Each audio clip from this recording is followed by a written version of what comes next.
don't fit like it used to, and I need another notch on my belt. If you're looking for a six-pack, muscled up kind of man, better look somewhere else. Yeah, I can stand to lose a few pounds before... It's bacon time. Hey, what's up, everybody, and welcome to Dads with Bacon, talking sports for the first day of May 2025. I am your host, Aaron, a.k.a. Papa Bacon. I'll bring on our boy, TJ, Cowboy Capone. How's it going, buddy? What's up, man?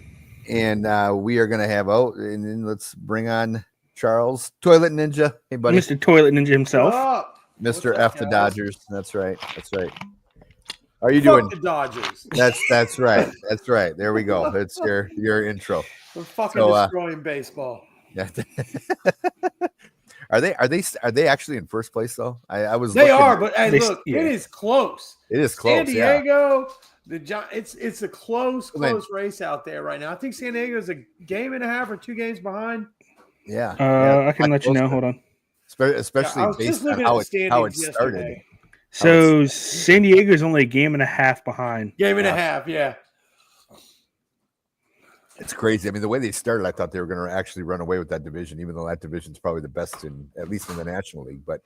And then of course, San Diego's got a really good squad. Yeah, and Tatis is, just killing it. Yeah, he is having a season, and they got guys like Gavin Sheets is just stepping up out of like nowhere. It just, even with some injuries, the guys that they've brought in have played their roles very nicely, and their pitching staff is really good too. Yeah, well, it's turned into a more fun division than I thought it would be because Dodgers got off to a hot start there, like 9-0 or something like that, I think, and somewhere around there. Yeah. So all right, let's start talking. What we could talk about the first month of the baseball season a little bit, but of course we had this big thing called the NFL. I almost said the NBA draft. Yes, it is not. Is that still big? Yes, yeah. The NFL draft is not nearly as big as the NBA draft, but no, the envelopes aren't as cold either. Yeah, exactly.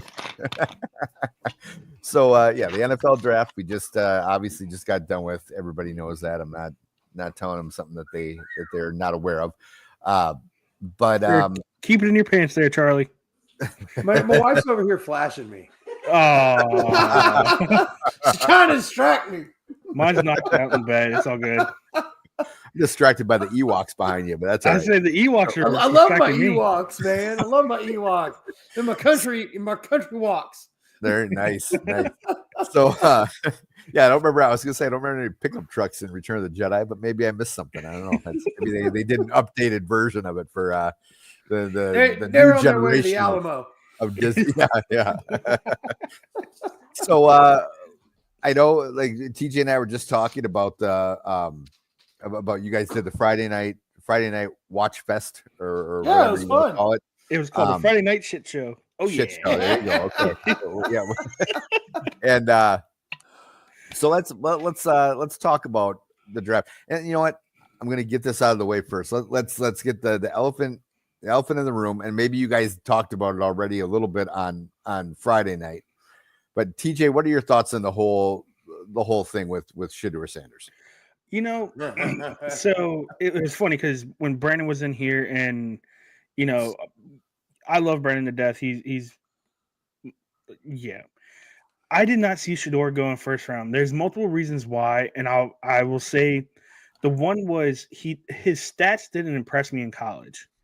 His winning record, stuff like that. I know a lot of times that's what they don't look at. They look at how you played, what your career was like, all 4 years, 5 years, however long you were in the NCAA. In my eyes, Shedeur Sanders was not a first round guy. I think it's the name that kind of got him that, almost totem pole-esque, mentality. And when you really watch him play, like, it's funny because a lot of the guys that were getting drafted that played against him, a lot of their highlights were them just beating the shit out of Shedeur. So that kind of shows you right there, like, he doesn't have the mental capability of being an NFL quarterback in my eyes. And the fact that he didn't go first round kind of solidified that. Yeah. And, as the night went on first round, I mean, Jackson Dart went ahead of him. I said, okay, so that's not a surprise to me. I knew somebody was going to go ahead of him. Yeah. Who would it be?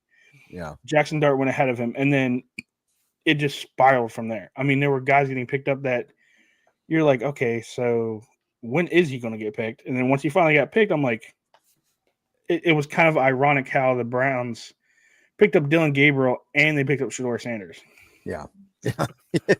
Well, yeah, and that was a lot of the. I mean, that quarterback is a joke. I mean, if he can't win the starting spot on opening weekend for the Cleveland Browns, then there's something wrong, because if he's that good, if he's as good as all the experts, and I just I love Rich Eisen. I was watching NFL Network throughout the weekend.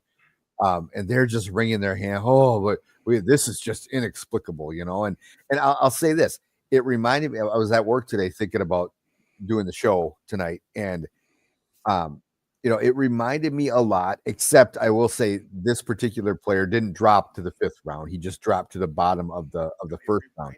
But if you ever watch one of the best 30 for 30 episodes that ESPN ever did, I believe it's called Elway to Marino. Yes. And it's about the 83 draft. And you see, obviously Elway went first, and then there was that whole big deal with him in Indianapolis. He didn't want to go to Indy. I mean, he was kind of, I mean, he was Eli before Eli came around. Eli kind of, got his whole thing from Elway. Yep. But it's kind of the same thing. I hear the same thing. If you watch that show, Marino is part of that show, and he kept talking about how he was like, who is Ken O'Brien? Who is the, and all these different guys that go ahead of him. And I think he was maybe the 6th quarterback to be drafted that year in the 1st round. So there was, I mean, he knew Elway, but there were 4 other guys, including Jim Kelly, who went before him. And, Jim Kelly might have been the one that could have been expected to go before him, but the other 3 definitely weren't. Well, and it's, like when on Friday, I said this because when we were all talking about this, Adam and I talked about it. And then when Charlie came on with everybody else, I said it from the get-go. When the Giants traded up in the 1st round, everybody's like, oh, this is where Shedeur is going. Yeah. I'm going to say this right now. If he went to the Giants, that is a hothead quarterback room that I wouldn't want to be a part of. Oh, no. Yeah, Russell you're right. Wilson, Jameis Winston, you put Shedeur in there.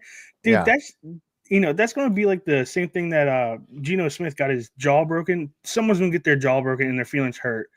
Yeah. It was not going to be worth the time and effort. So when they picked up Jackson Dart, I said, okay, him and DeVito, they can go after it. Let Winston and, and Wilson. Russell go after it. Yeah. Like that's fine with me. But yeah, that I was very happy that didn't go the way it was, because it was going to be that MetLife Stadium was going to blow up. I mean, that's all I could think. Yeah. Yeah. Charles, what did you think? What do you think about the whole thing? So, I mean, look, I was kind of with TJ on this whole thing. Like, I just don't see the talent. And the point that I was trying to make with some of the other guys on Friday about this, it's like this fall to me is expected, because just as much as a great quarterback can make receivers look good, a great receiver can make a quarterback look good. And 100%. His stats through college were padded by throwing to what is, basically the top receiver in college football at the time. I mean, he's not that good. I don't buy into this bullshit about it's his daddy. As far as I know, the NFL does not have it out for Deion Sanders. No. Yeah. I mean, he was a stud in the NFL. He was a 2-sport star. We're talking about Neon Deion here. Everybody loved that dude down here in Atlanta. Everybody loves him.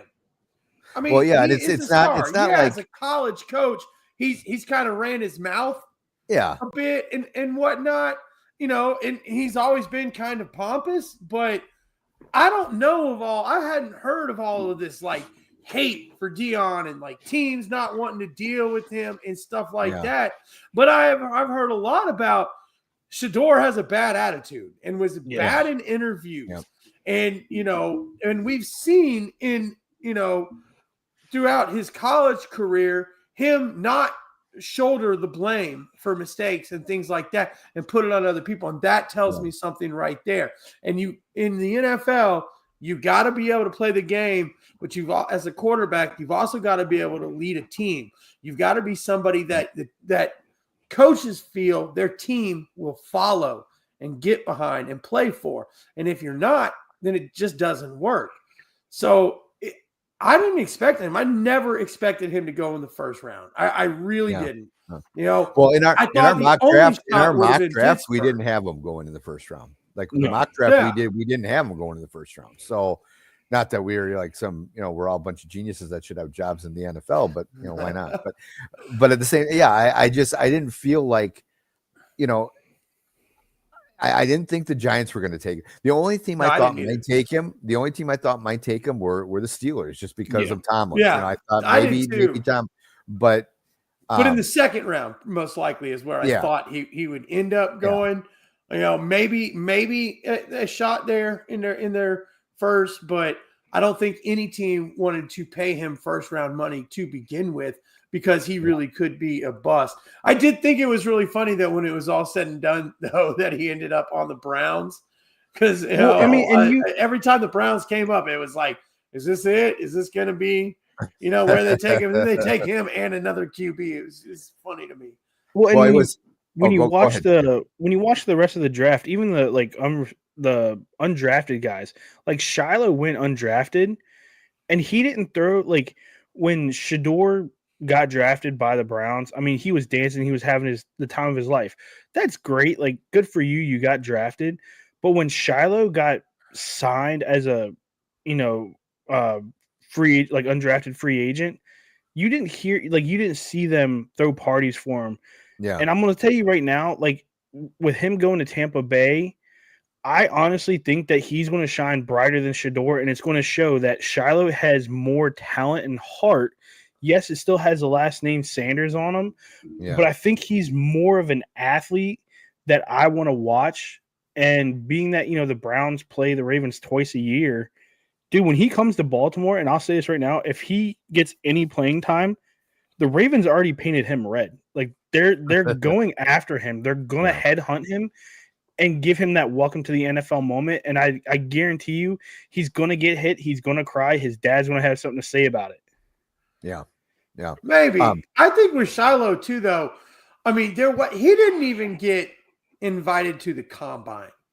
So the expectation there was, man, if somehow he gets drafted in the 6th or 7th round, that's going to be awesome. So, I don't think that there was a ton of expectation, Sure. The money was on Shedeur. So, yeah. All right, well, let's so now we got that out of the way. I will say that one more thing. I'm still seeing posts about all the conspiracy theories with the NFL. Oh my God, it's all over the place. All that. The Browns have set things up. If this kid, like I said at the beginning, if this kid is as good as all of his fans think he is, all right, then now it's time to prove it.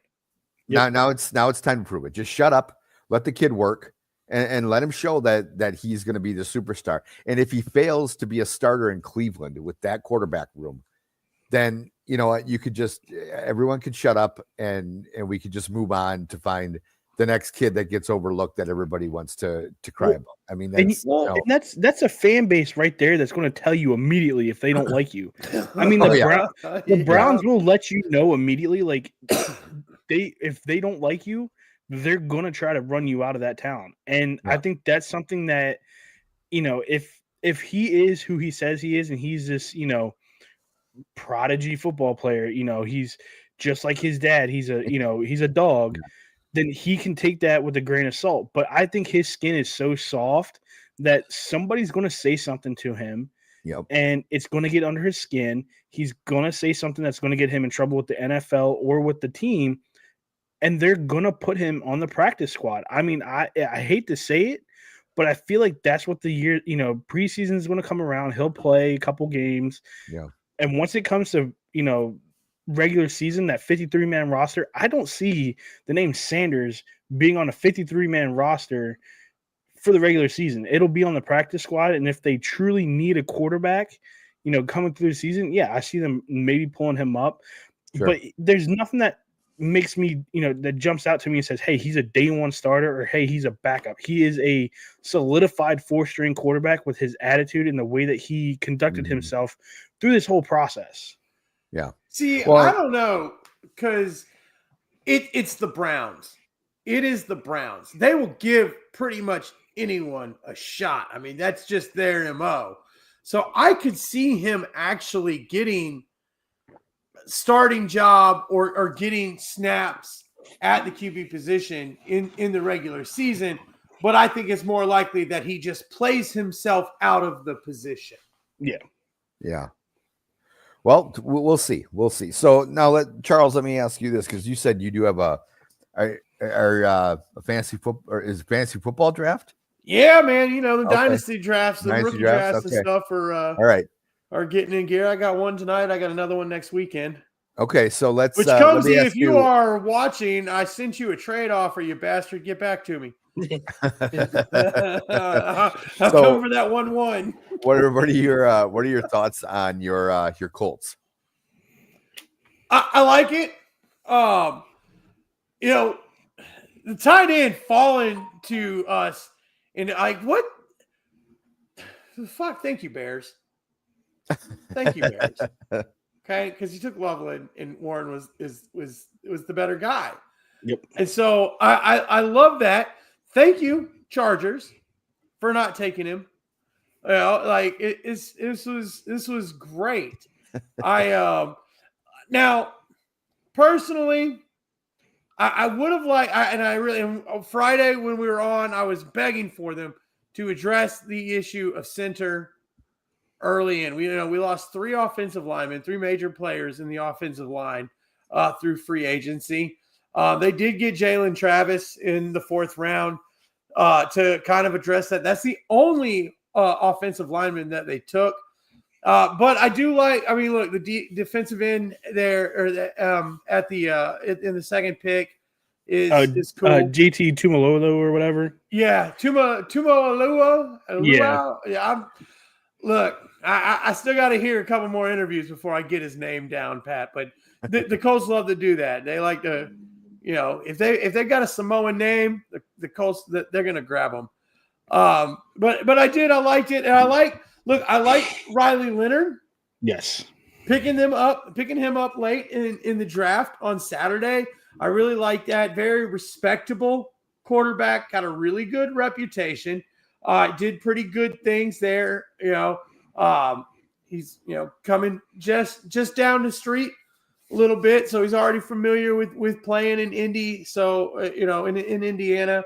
So I like that, and I mean, genuinely, with that quarterback room, who knows what will fucking happen? I was a big fan of AR when they drafted him, but it hasn't panned out, and now I'm starting to have my doubts, and I'm not even going to discuss the other guy that we signed, because fuck that dude.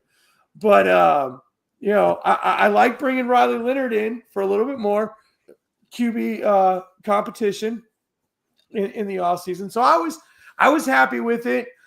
Taking DJ Giddens, I guess, we need a backup that complements JT a little bit more.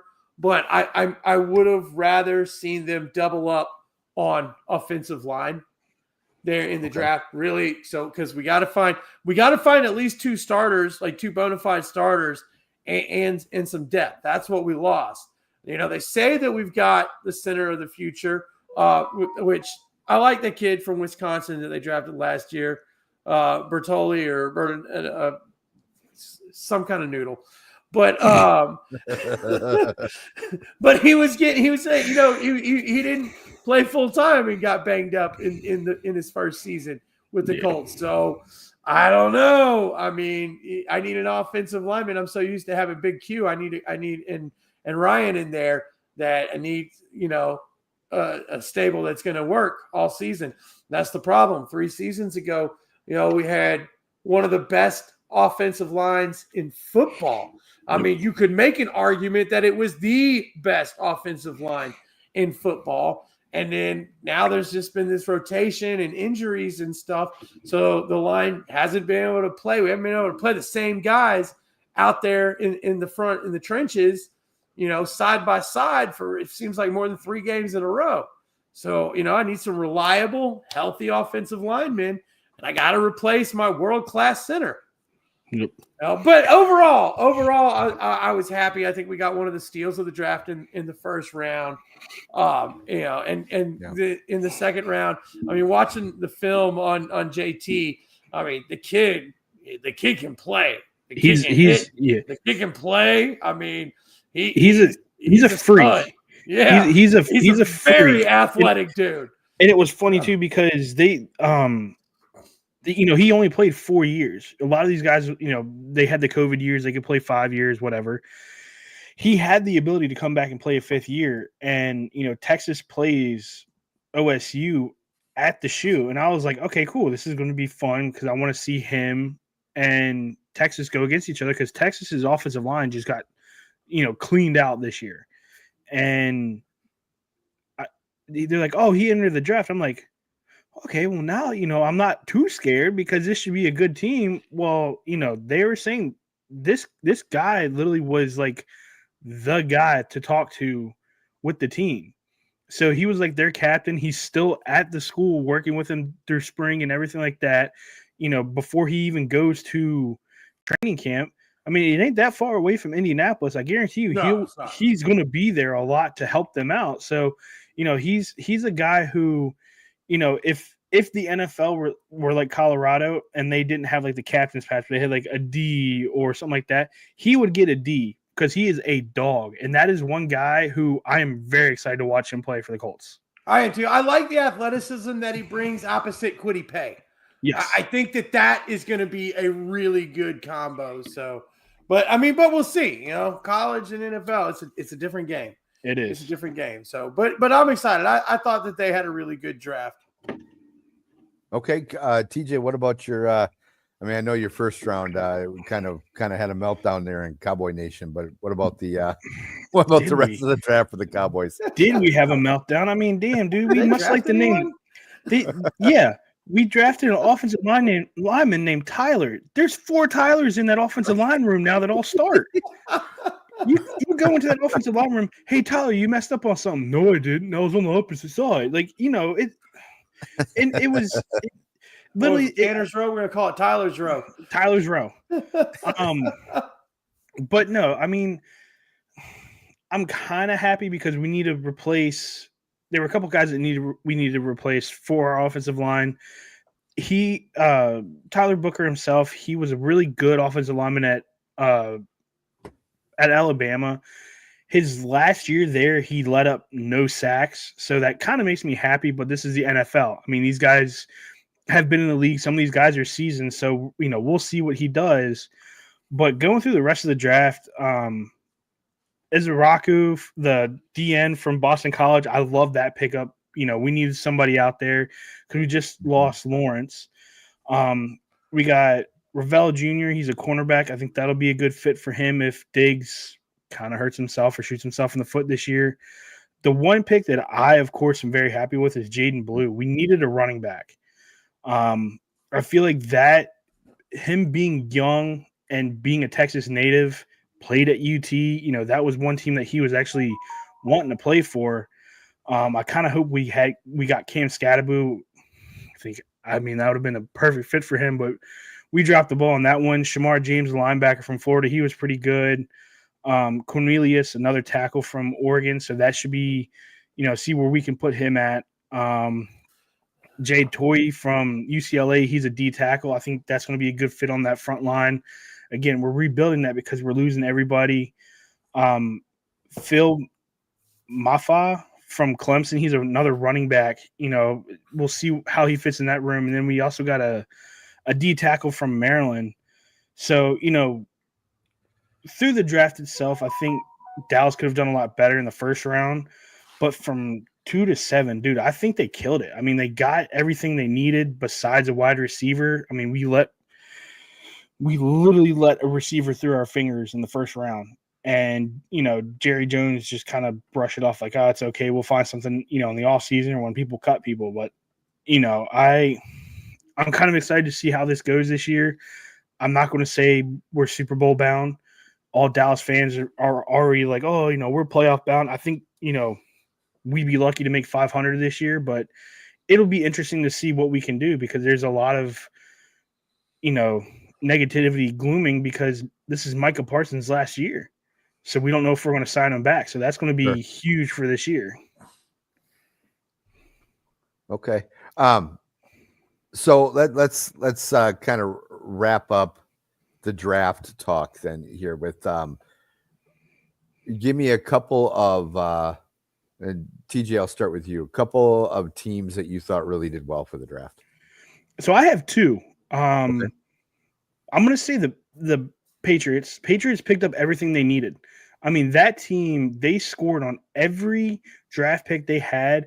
They scored on it very well. They knew what they needed. Mike Vrabel is a player, so he's for the players, by the players. So he listened to everything they needed, and he listened to Boston. I mean, like he knows what it takes to win a Super Bowl. He knows what that organization is all about. So, he kind of put his foot down and said, this is my team now. Let me draft how he should.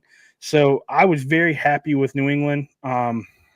I know Adam was as well, and so was Brandon. So, those two, I mean, even Adam said it on Friday when we were leaving, he goes, dude, already New England has won the draft.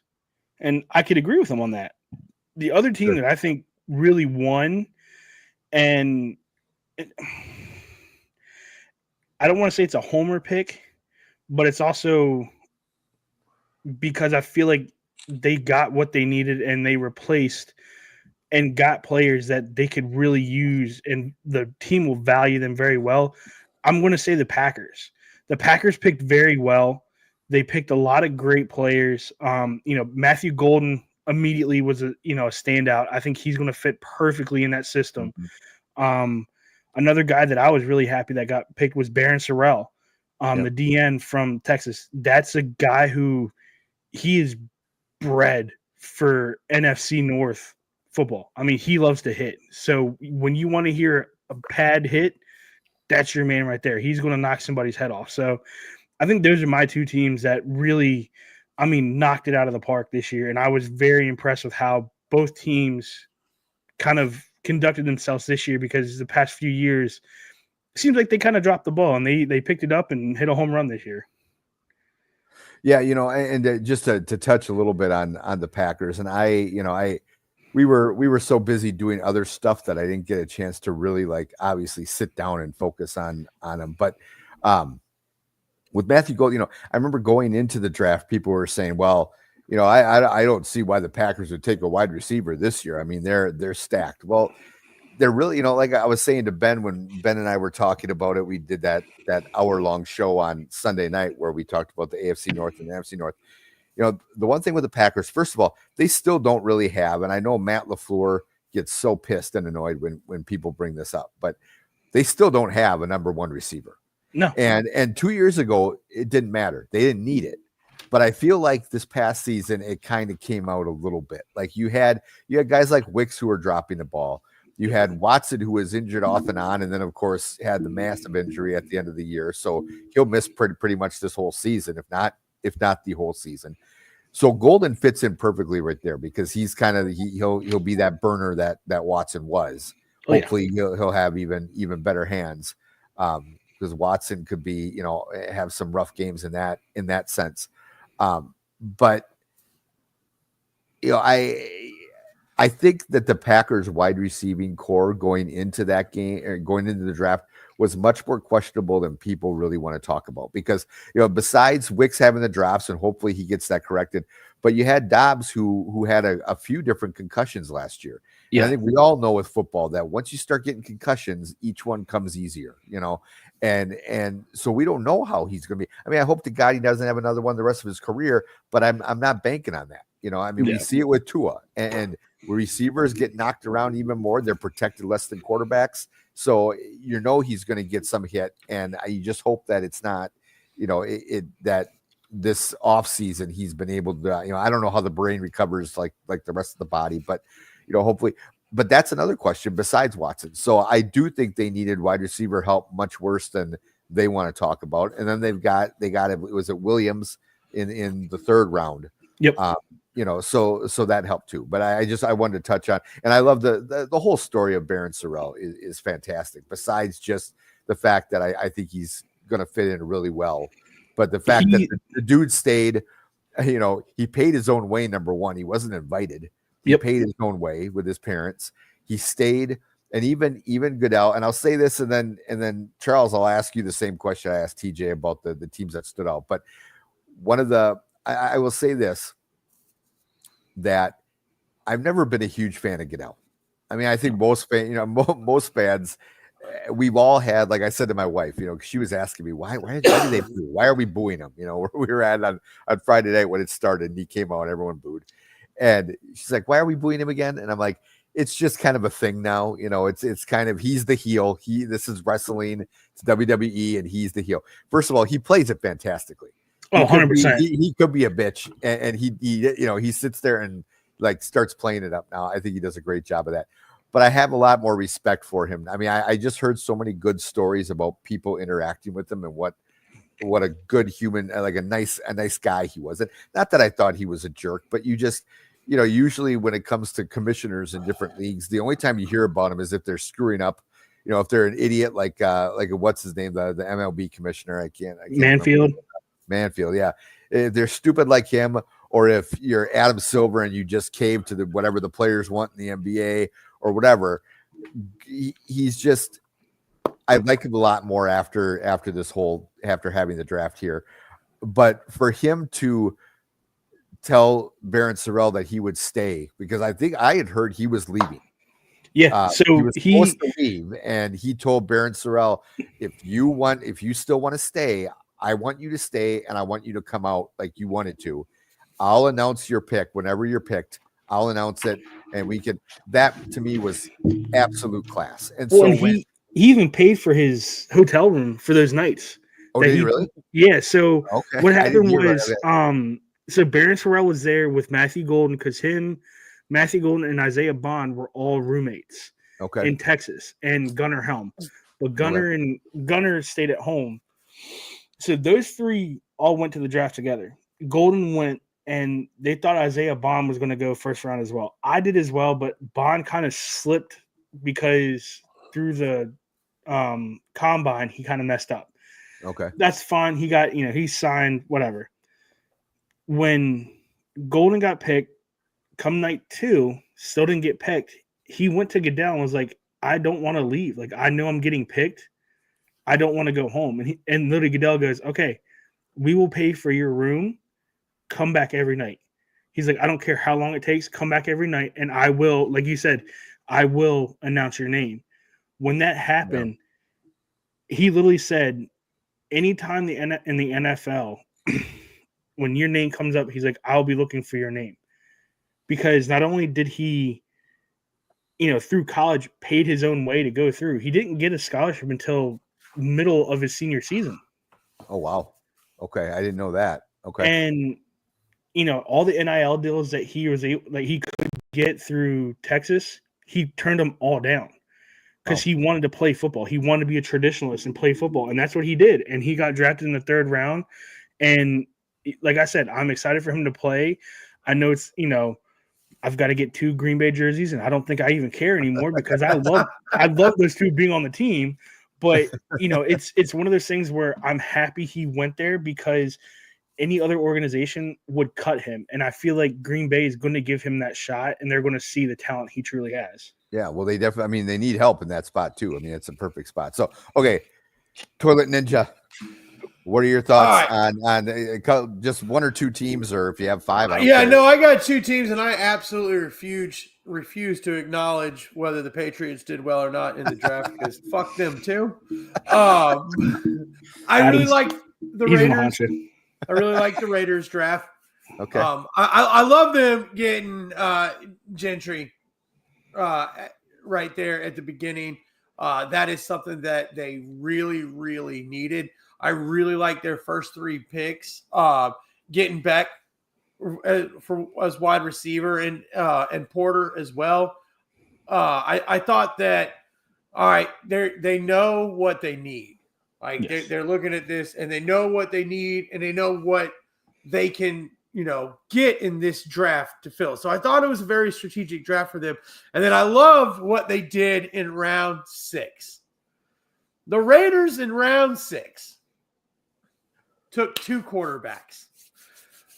Now, you may or may not know these guys, Tommy Millott and Cam Miller, but just a division down from the Big Show, these 2 guys were pretty much running the table in college football and faced each other off in the championship.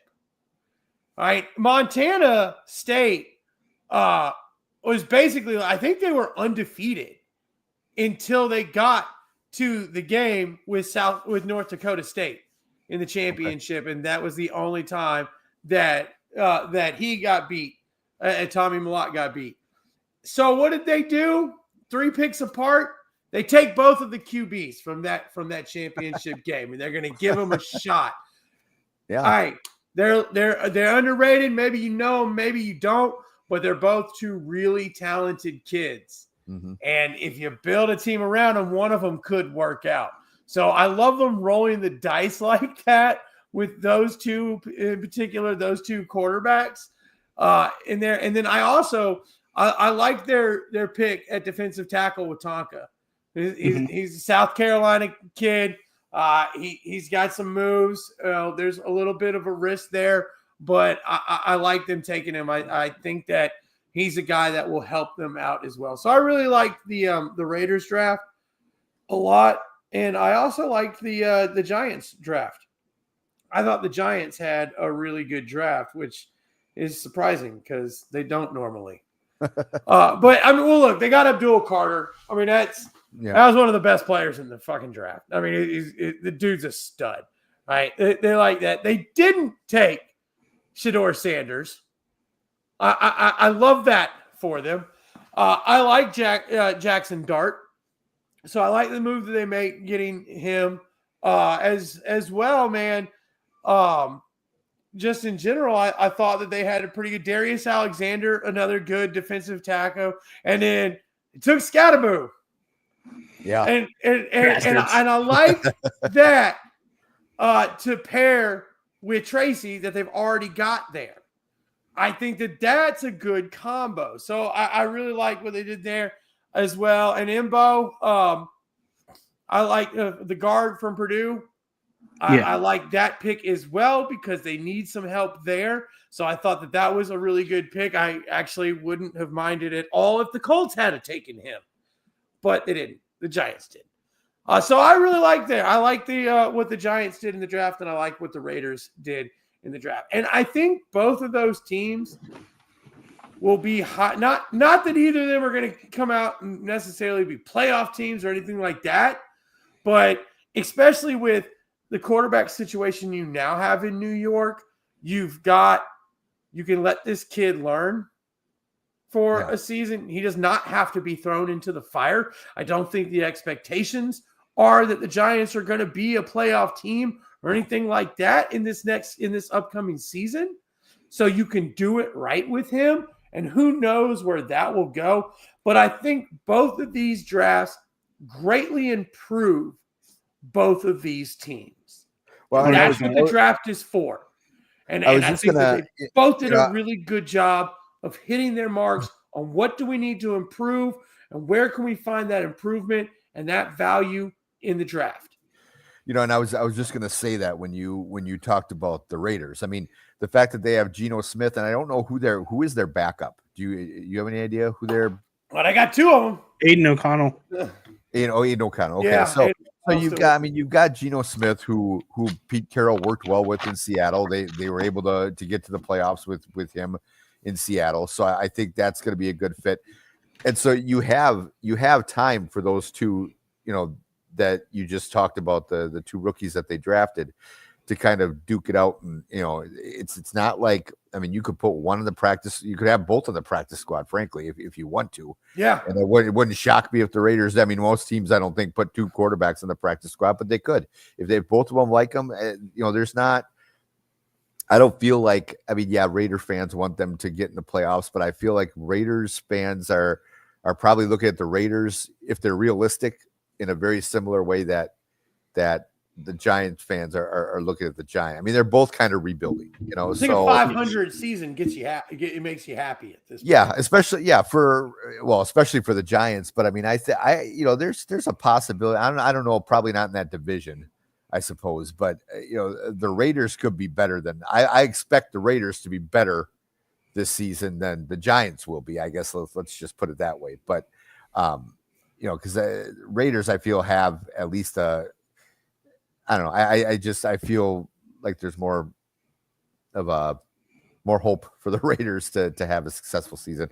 But I will say this: when you're talking about New England Patriots, I was listening on the way home today to the Move the Sticks podcast with Bucky Brooks and Daniel Jeremiah, and they were doing. Bucky Brooks had a guest on. I can't remember his name, but they were talking about the teams in each division that have a chance to push the division winners this coming season, like who improved the most during the offseason with the draft and free agency and everything else.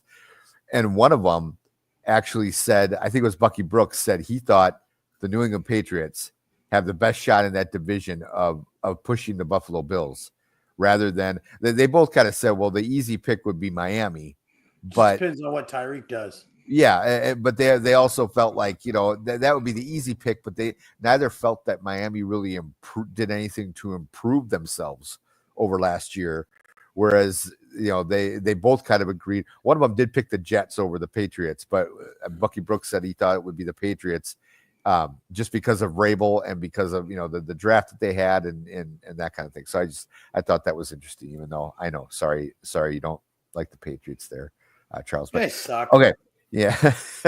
So I know you have to go here. They got Stephon Diggs, so I'm not worried about it because he will find a way to ruin everything. Oh yeah. Well, yeah. That's my safety net here. Doesn't matter how good their draft was.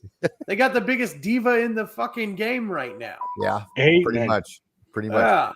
So now, Charles, before you have to go here, though, I do want to give you a shot. Do you have anything you want for even though we're still going to talk a little bit more about some baseball and stuff?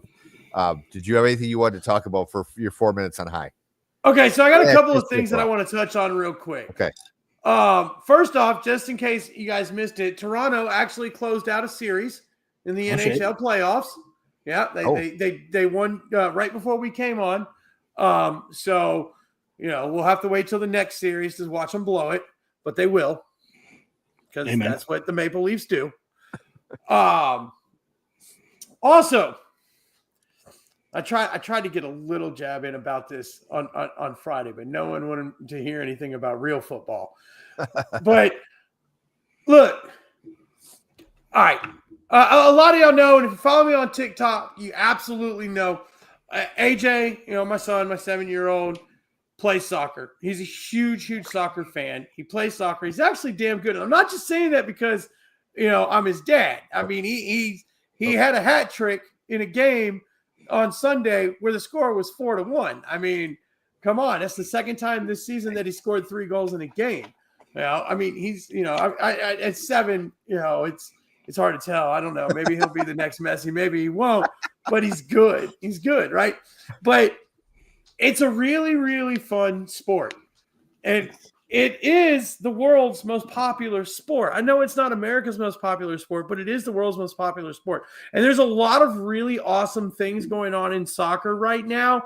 And some of those awesome things are going to be coming here to us very, very soon. And in the next 2 years, if your kids are passionate about soccer and you're in or near a venue where some of these things are going to take place, go take your kids to this because this might be the only chance.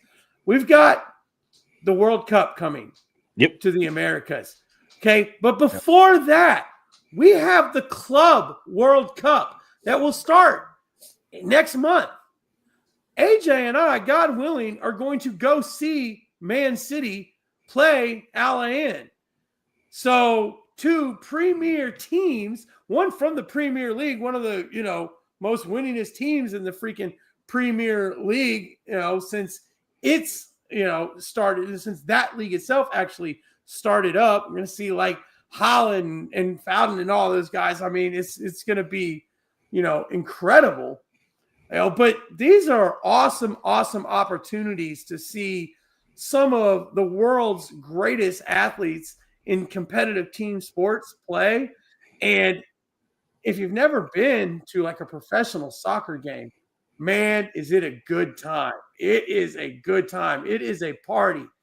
And there's chanting and there's just, hooting and hollering and yelling. It's great. So like, I implore y'all, like, if you got kids, if they're into soccer, or if you just want to kind of branch out and see what the culture is all about, the Club World Cup, as well as the Premier League later this summer, will be touring the U.S.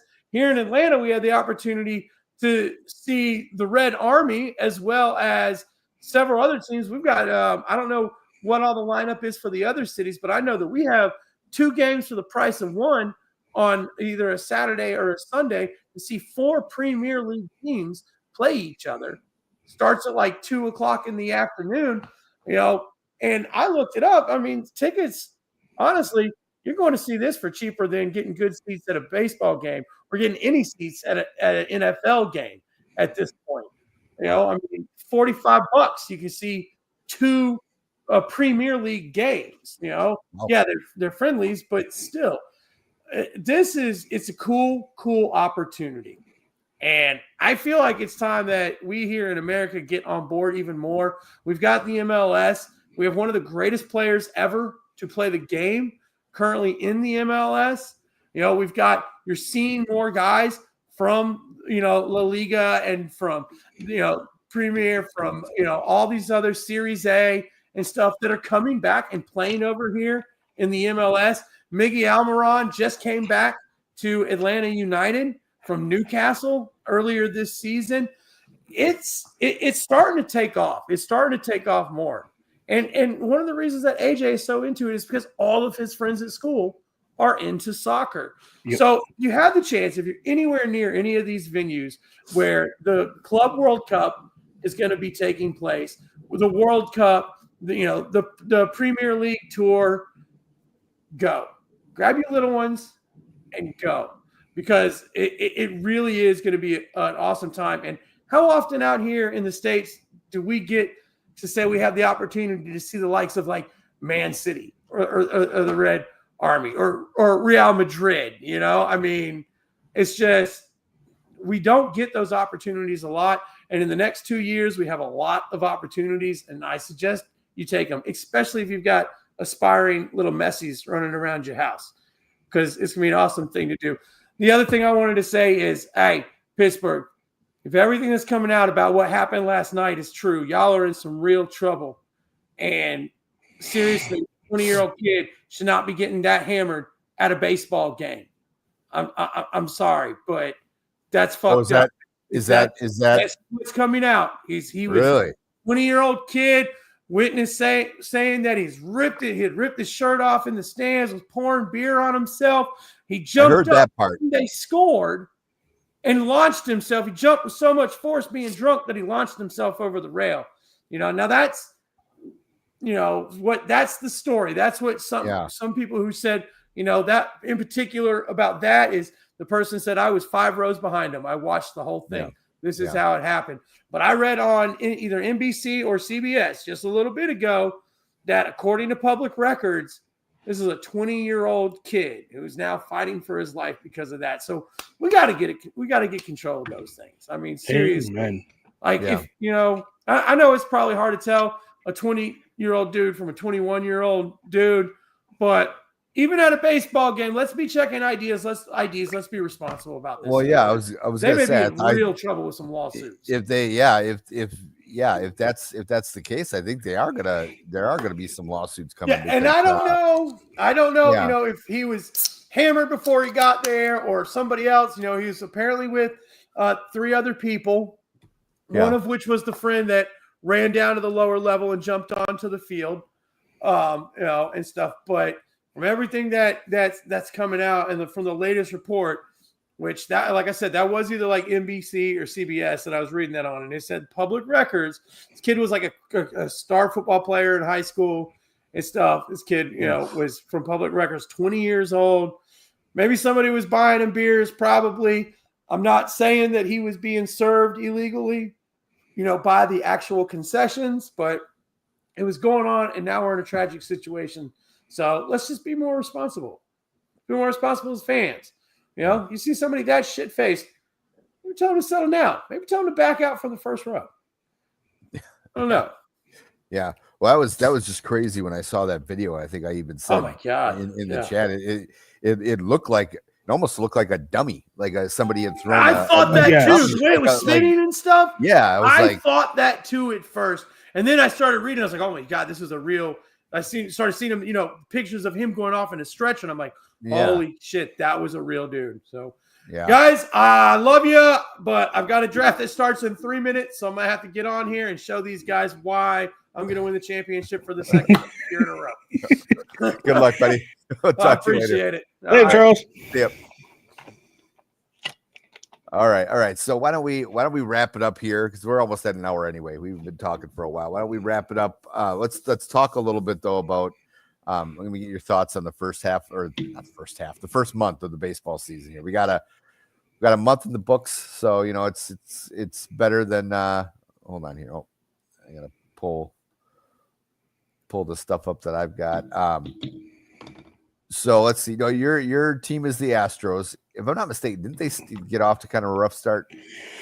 We're very, very rough start. Now they're back to at least 16-14, and we're 16-14, 2 games out of first place. Seattle's ahead of us by 2 games. Looks like we just lost last night. But we're on the up and up. We have a young guy, Cam Smith. Thank you, Cubs, by the way, for that one.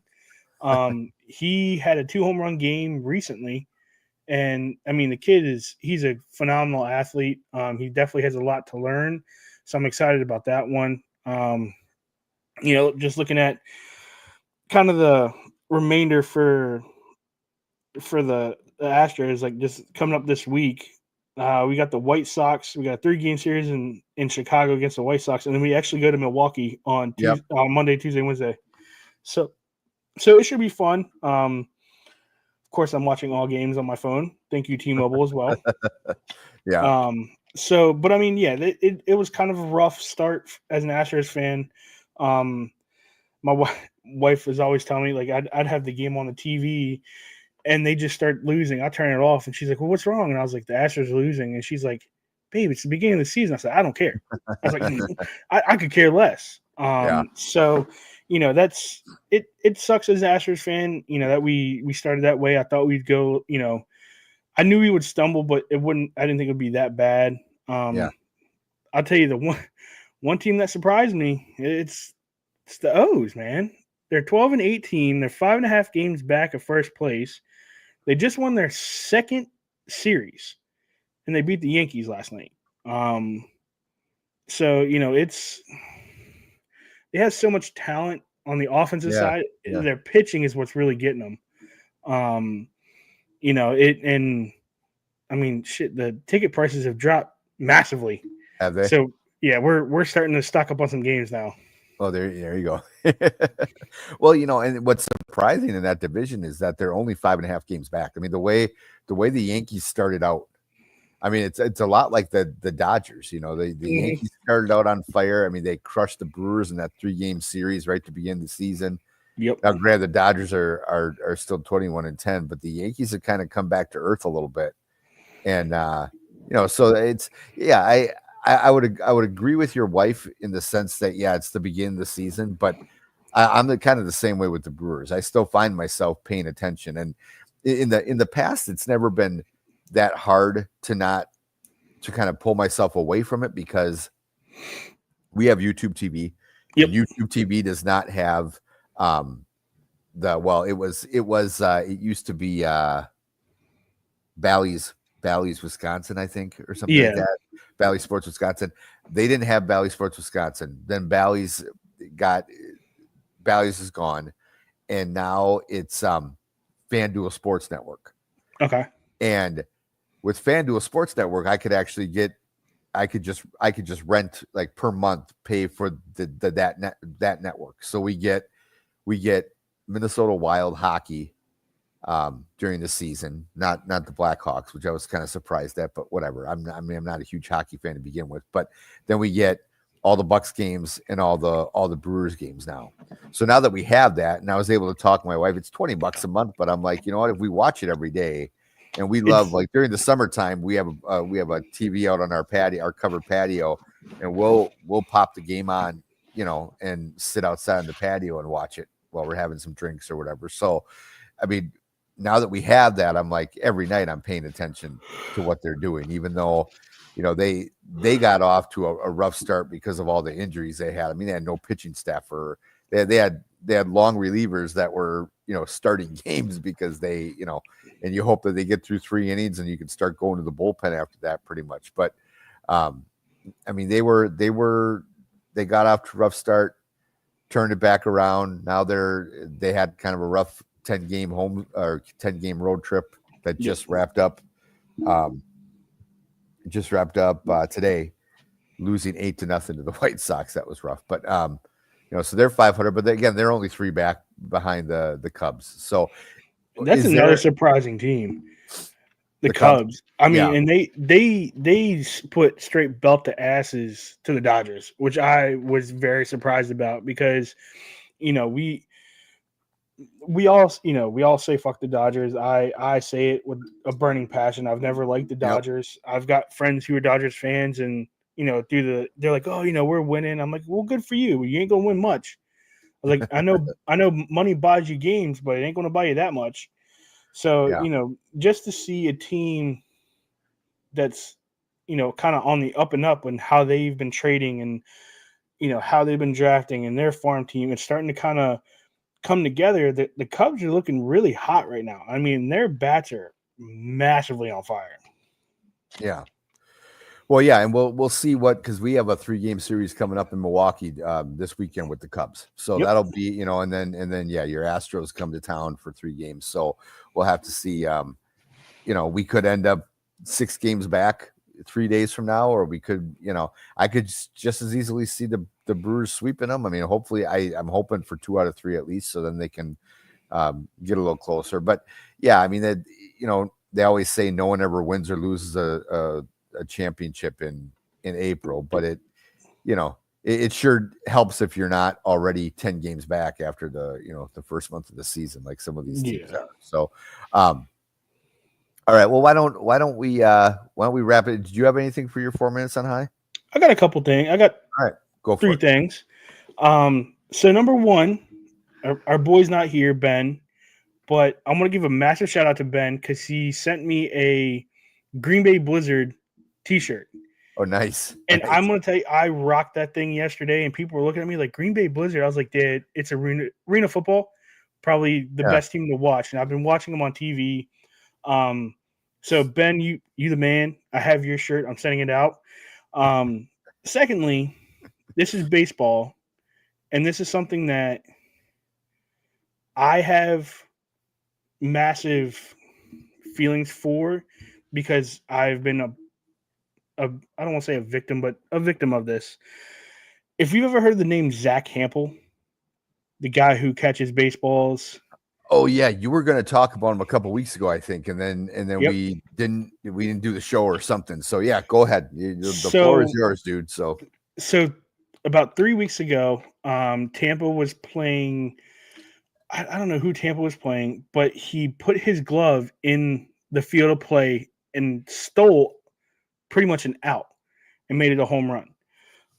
He was all over the news. MLB was like, we're investigating this. We want to see, Was the player able to make the play? In conclusion, he was. So they suspended him for a week. No games for a week. So anytime his name came up on a ticket stub or anybody who was related to him or knew him through his videos, all those tickets were nullified. He couldn't go to the games.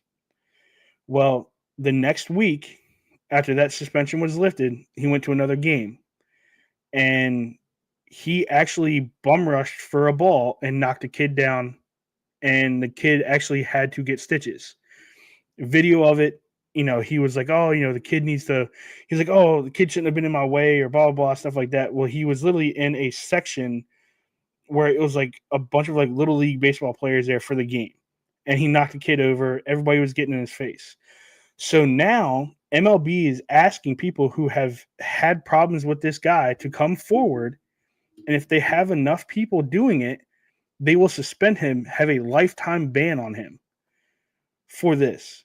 And I came forward 2 years ago. My daughter and I, or my whole family, we all went out to a game. And during batting practice, we were waiting. We had a ball come towards us. I had my glove up.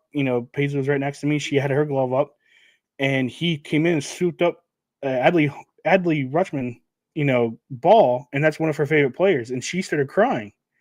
And he was like, oh, she should have been there before I was and stuff like that. And I got into his face.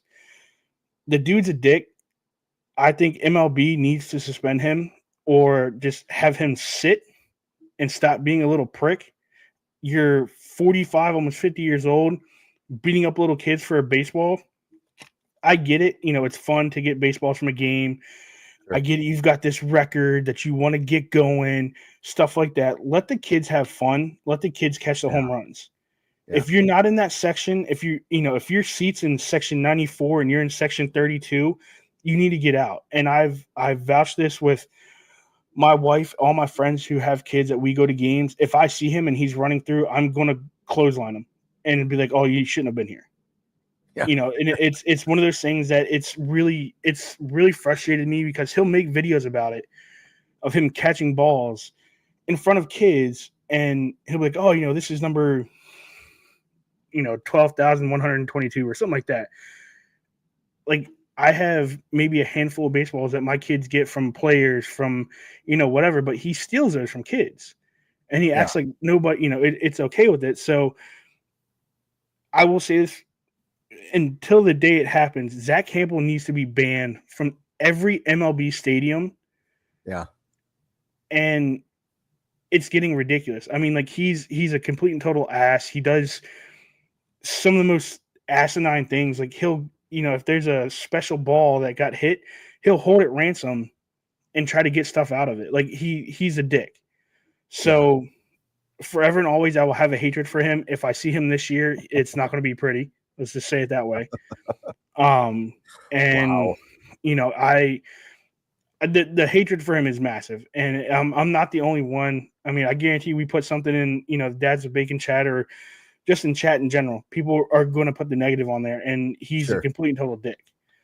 The last thing I have, and this one is pertaining to your first round pick, and I'm going to call him out personally, Matthew Golden. Sir, you should know it's not pack on 3, 1, 2, 3, go pack. It's go pack go. I knew that. I'm not a Packers fan. So when he said pack on 3, 1, 2, 3 pack, the first thing I said was, I know for a fact that Ben is screaming and he's going to text me that what is wrong with your Texas boys? I'm sorry. He was in the moment. I understand. Did Ben message you? No, he didn't. Oh, okay, but I messaged him and I said, hey, I'll send him a message, say work on the go pack go. But, it's just one of those things. My wife even, like, we were watching, because that was the one day we didn't go, was Thursday night, and we're watching it, and it was actually, he had everyone say Green Bay. He's like, Green Bay on 3, and 1, 2, 3, Green, and everyone was like, Green Bay. And you can kind of tell the fans were kind of like, what? Why are we saying Green Bay? Yeah. What? Yeah, it was, he'll learn. He'll learn. Hey, you know what? But I will say it cracked me up, and I was like, oh man, I'm going to get a message from Aaron and Ben. Like, what is wrong with these Texas Longhorn players? And Oh Lord. But no, Matthew Golden, you're still a stud. You may be dumb at some points, but hey, it's all good. The money's going to be there for you, and you'll learn Go Pack Go. Yeah, you'll learn it within the first week of training camp when they have all the railbirds sitting around. We'll make sure we do a few the dun dun dun dun dun dun, dun.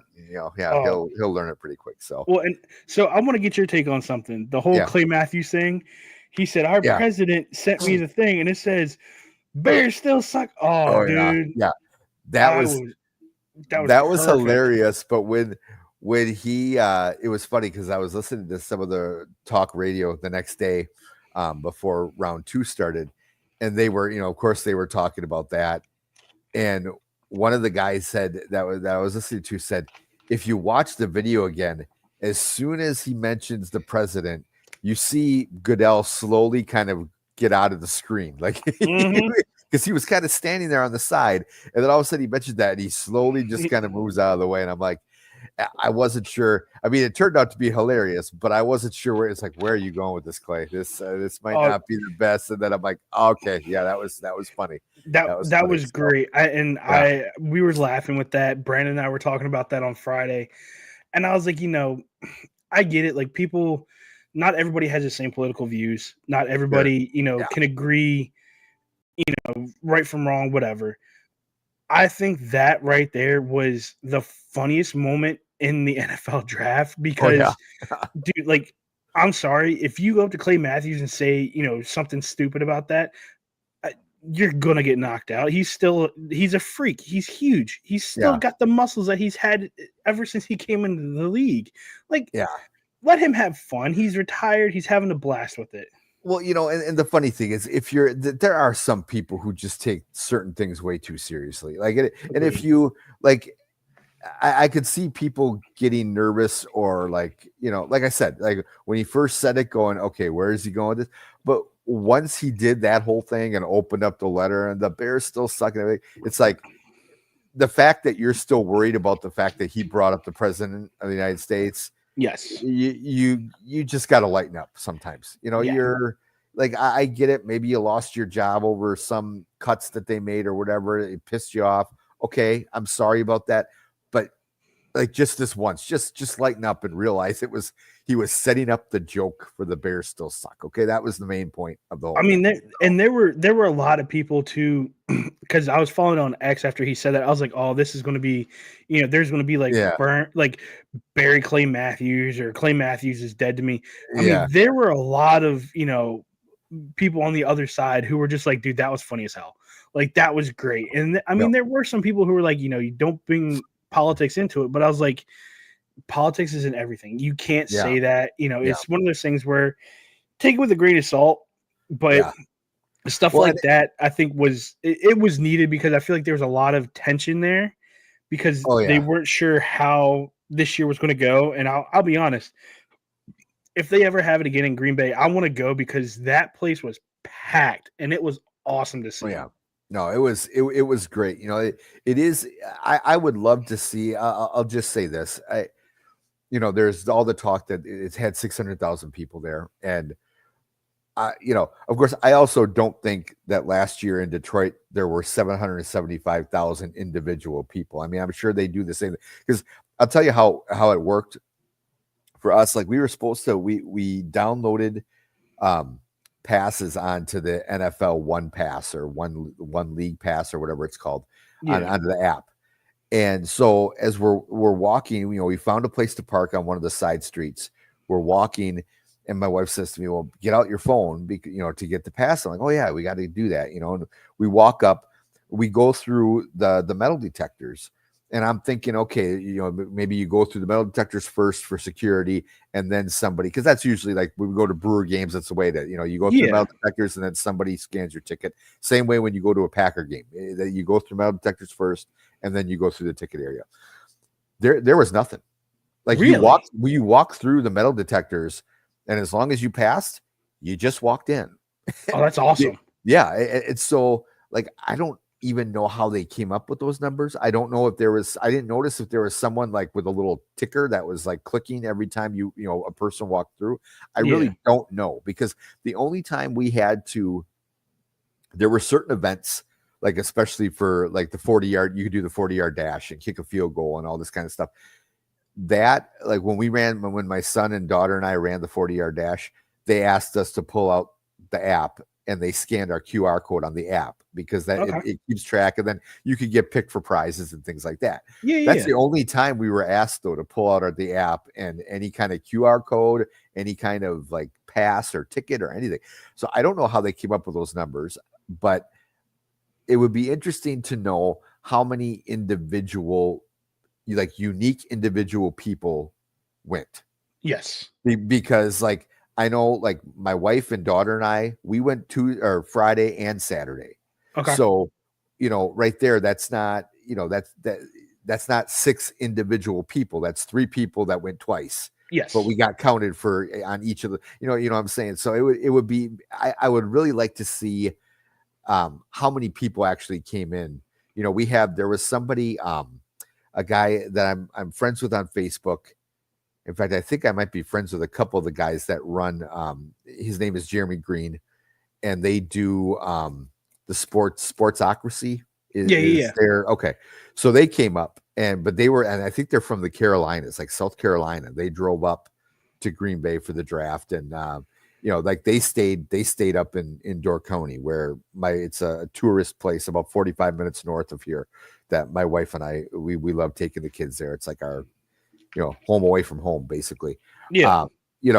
So I mean, they were up there. I would love to see the numbers on the impact that it had on the city, because there were a lot of people around here that thought they were going to really, rake in the dough, whether it was businesses or people who were, having like renting out spots in their yard for parking, that it was like the price gouging. I don't want to tell you how to run your business. I don't want to tell you how to run like your yard, but there were people on the first day trying to charge $200 or $150 to park in their yard, and by the next day it was cut in half.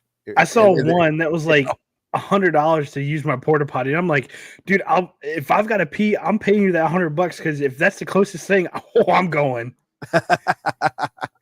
Well, yeah, and it was funny because traffic on the first night, like we knew what we were doing the second time when we went on Saturday, but on Friday we're driving around in certain streets that you normally can go one way on, you can't go that way, so you got to go around and all that kind of stuff. And I was about ready, because I had cash on me, and we also had once you got into the draft, everything was cashless, so you had to have cards. But like parking on people's yards, I mean, you really, it was all mostly cash, and I had cash on me, and I was ready, because I was getting so frustrated with where we were going and how long it was taking. And my wife's like, you're not paying for anything. We'll walk. I'm like, well, yeah, we'll walk, but we got to find someplace, and thankfully, like I said, we ended up finding a place that was like 6 blocks away from the stadium. So that wasn't a bad walk at all. No, but we're passing homes that their whole yard is empty. And you look at what they're charging, and it's like $70. And I'm thinking, honey, you're not going to get that much for your yard. I'm sorry. It's like, and these are people who would normally charge like $30 on a game day for a Packer game, Yeah. But now it's like, oh, the draft. So, I don't know if they thought everybody was going to be suckers that were coming from out of town or what. But, it was interesting. And if we ever have it again, I think there are people that are going to really have much more tempered expectations than what they did this time, because I've got a guy that I deal with for work, and he went up there for the draft because he's a diehard Ravens fan, and he's gone to every draft since I think he said since 2007. Oh, wow. Okay. So he's diehard, like he goes, and he said he flew into Green Bay, he flew into Milwaukee. Okay. And he said that he went Thursday, Friday, and Saturday night. And he said Friday night he's like, we took an Uber, and he's like, we were about eight blocks. He's like, it wasn't a bad, walk, whatever. He said, but the people there were just so nice. Like there were people who were sitting outside, they were having people come park, he's like, the prices were stupid. He's like, but if they saw you walking from a far distance, a lot of them were like offering bottles of water, like, hey, do you need something to drink or something like that? And I'm like, that's what I think NFL, like, people don't realize the NFL fan base is massive, and it doesn't matter where you go. Well, okay, Philadelphia is a different story, but it doesn't matter where you go. Fans have a heart. So like, if I'm pretty sure they said it was kind of a chilly time there, but if you're walking that far and you can tell somebody's like, hey, grab a bottle of water, grab a couple bottles of water, and walk and have fun. That's the thing. Like when we had it was really stupid, but we had a MLB party and all the teams were here in Baltimore. This was a few years back, and it was at the convention center. Okay. And we took the light rail in, and it actually unloads you right next to the convention center. Okay. And there were people who were at like the light rail stations just giving bottles of water because it was summertime. It was hot as hell. Sure. And, they're just like, hey, we know where you guys are going here. Take some waters, take some food, whatever. And it's like stuff like that shows that people have heart. And I get like the whole like haha moments of like, hey, $150 to park here, $200. I think you nailed it. If it goes back to Green Bay, I think those people know like, hey, my prices were stupid. Maybe, we were trying to get little skeezing people out of money, but NFL people are not very stupid. Cowboy fans, we are very stupid, but we're not going to pay $200 to park in somebody's yard. Yeah. It was, again, it was a learning experience, and hopefully it does come back. I mean, it would be fantastic, but like we actually on Saturday, our son knows football. I mean, he pays attention to a certain degree, but not like our daughter does. Yeah. And he had no interest in going. And my wife and I are like, we're going to go as a family on Saturday because first of all, it was beautiful. So it was like, let's get outside. Otherwise he just wants to play Roblox, on his Xbox all day. It's like, no, you're getting outside. Roblox. Yeah. We're getting outside. We're going to hang out and run the 40-yard dash and all kinds of stuff. And, it was, and plus we told them, we're like, look, if this comes back, because I have a feeling they're going to try to go to as many stadiums as they can or many cities as they can, and then, maybe start over. So you might be looking at 30 years. And we said, you know what, I'll be almost 80.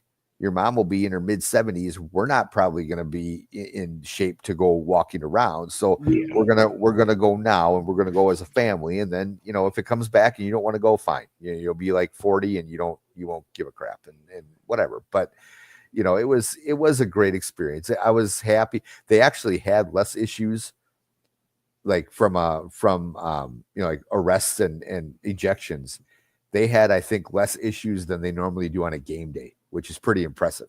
Yeah. Well, and I think it is as well. Like people know, because I mean, like you and Ben have both said like Green Bay is a great place. Like they will welcome you with open arms. Oh yeah.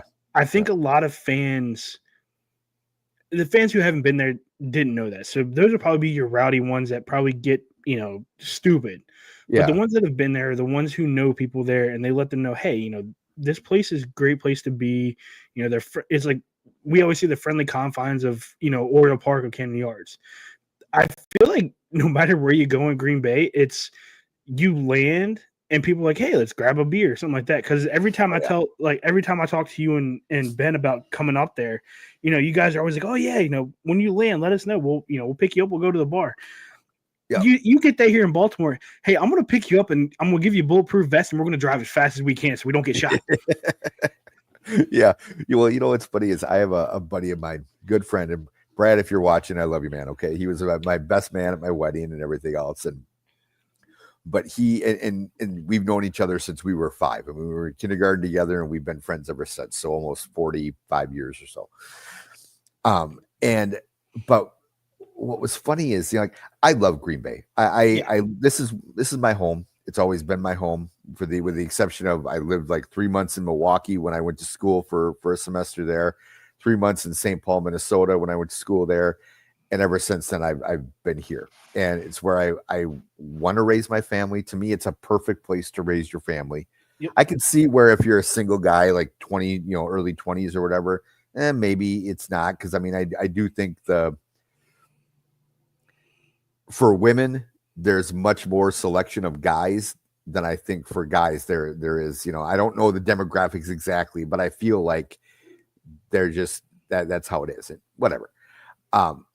But he would because after he left Green Bay when he graduated from high school, he went to Madison for college, and then eventually ended up in Milwaukee after Madison, and now he lives in Iowa, of all places, like I think Des Moines, so which is so significantly bigger than Green Bay, but still, you know, it's whatever. And he would constantly make fun of Green Bay. And what was funny is the last time I was in Milwaukee when he and his wife lived there before they had kids and everything. We went out to the bars, and then as we were going home, he was like, well, let's go to the Taco Bell, you know, down the road from his house. I'm like, okay, fine. You know, this is about 2:00 in the morning. We drive up, we order our food. We drive up to the window to pay. And now again, this is only a few blocks from where he lived at the time in Milwaukee. They open up the little thing almost like it's a bank, you know, when you have like the bank teller push it open, and we put our money in, got our change, and the girl goes, can you drive back now and wait, and we'll let you know when your food is ready. Well, apparently they had a shooting not too long before we were there, and so like my point is, you don't have to worry about that shit in Green Bay.